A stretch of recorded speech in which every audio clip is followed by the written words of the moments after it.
Mixing on the PSI A23s over the last year has been wonderful for developing my ears. I can hear details that you cannot imagine, reverb tails you never heard in songs, the subtlest of saturation, the gentlest of compression, and bad edits you never knew were in songs. All this alongside the depth and stereo imaging only found in speakers at this price point. However, due to the excess of detail, I realized I developed a tendency to overmix, which resulted in mixes taking ages.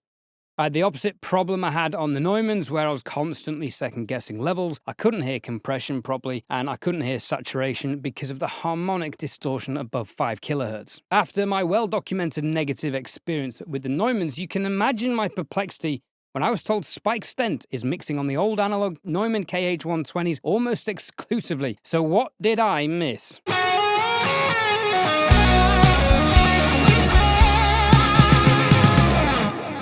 Hi, I'm Thorne. It's good to see you. The Neumanns are so bland and dull to listen to that the theory is if you can make a mix sound exciting on them, your mix will have energy and excitement on every sound system. A mentor of mine suggested that I was mixing the energy out of songs on the PSIs. Not ideal. Now, I've been fortunate enough to witness the same mentor mixing on his Neumann 420s and Amphion system over the last year, and his translation is phenomenal. The more I heard the Amphions, the more I could hear how they could complement my PSIs and how beneficial a second set of speakers would be for working out average mix translation. Reverb to the rescue! I found a set of Amphion 115s with the Amphion 700 amplifier.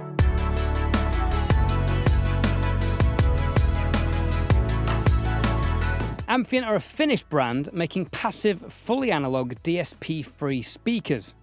The 115s are a two-way speaker with a passive radiator on the back to disperse low end. Featuring a 1-inch titanium tweeter and a 5¼ aluminium woofer, the crossover point is low compared to most speakers at 1600 Hz. These are small near-field enclosures weighing just 7 kilos. I've got mine mounted on ACOUSTIC 155 frames pointing down at my listening position. Now, Amphion described their speakers as beautifully honest, and that is exactly what they are. They deliver a slightly different emphasis in the top end compared to the PSIs while extending to 20 kHz. The Amphions have a cohesive and neutral mid-range, not as prominent as an ATC, but just the right balance of high and low mids, making them a great complement to the PSIs again.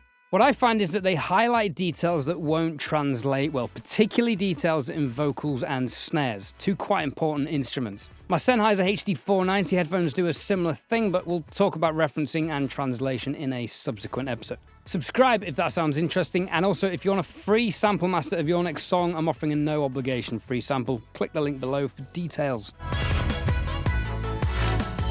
The 115s extend down to 49 Hz at -3 decibels, but still produce a surprising amount of low end. They are limited here, but that's exactly why they're useful. For example, I was mixing a drill track with a killer 808 part producing some mad notes at 30 Hz. I was aware this note was prominent on the PSIs, but the system could handle it. On the Amphions, the drivers were about to burst out of the enclosures and highlighted that this would be a problem elsewhere. A simple multiband compressor at 30 Hz catching the offending note solved the problem, but it was the Amphions that made me aware of it being a problem. So the Amphions to me are the speakers that represent current consumer listening devices most effectively. The NS10s started life as a hi-fi home speaker and were taken into studios so engineers could test translation to consumer devices of the time, the NS10s. This was also an era where engineers were mixing and mastering for vinyl, so it didn't matter if there wasn't too much low end, and the headphones of the time didn't have a great top end.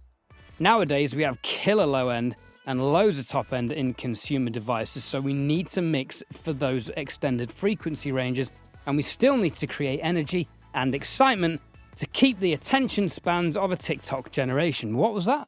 Like the Neumanns, achieving energy and excitement on the Amphions translates well to other systems, except they don't have a muddy low mid-range like the Neumanns. It wouldn't surprise me if the Amphions became the next NX10s and are found in every studio for the next decade or so, if they're not already in most studios. Or maybe technology is moving so fast that something else will need to materialize to manage consumer devices. Let me know what you think in the comments below. I have an episode discussing my current mix translation checking process coming up, but next time we'll be discussing tweeters inside or tweeters outside. This is controversial shit right here on this channel. Subscribe and hit the bell to be notified when that video is released. I've been Ed Thorne. It's been emotional. Thanks for watching.